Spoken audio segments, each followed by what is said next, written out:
Fulda, a small beautiful town in the south of Germany that was once splitting the east and the west into two sides. Big mountains, green, luscious grass, open fields, flowers, butterflies, and of course the average small town buildings. This all makes it seem like a very nice and peaceful travel location, and it always has been that.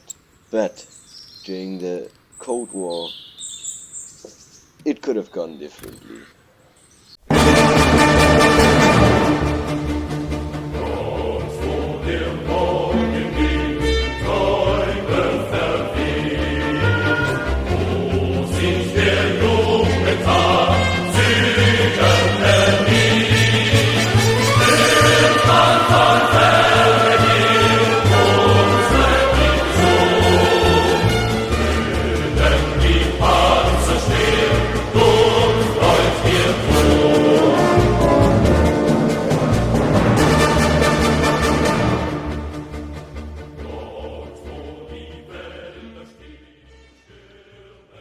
It is well known that after World War II there was a lot of tension between the East and the West, and most of that tension would have escalated in the region of the Fulda Gap, a strategically important village which would have been the way for the eastern countries to march towards the strategically important Rhineland and take over the majority of West Germany.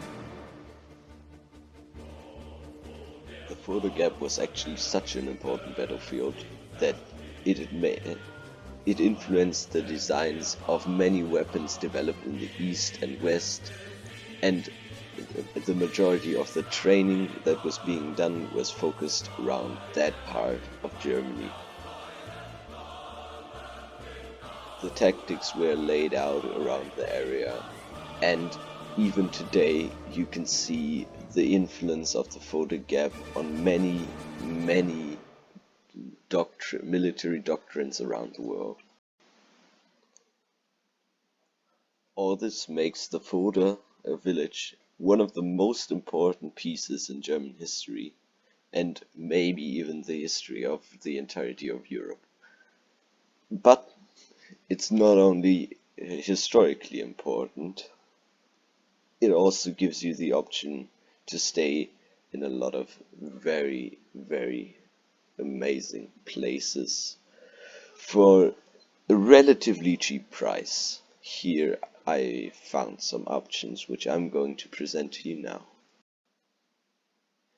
The first option would be the Jugendherberge Fulda, a relatively big building with very modern interior and a relatively high rating on Google Maps, 4.5 out of 5 stars. A lot of people who visit the Jugendherberge Fulda have liked it there because of the spacious interior, because of how clean it is, and because of the good food. So maybe it would be a good place to stay in. So, thank you very much for listening to my reasons why I think visiting the Fulda Gap might be a good idea.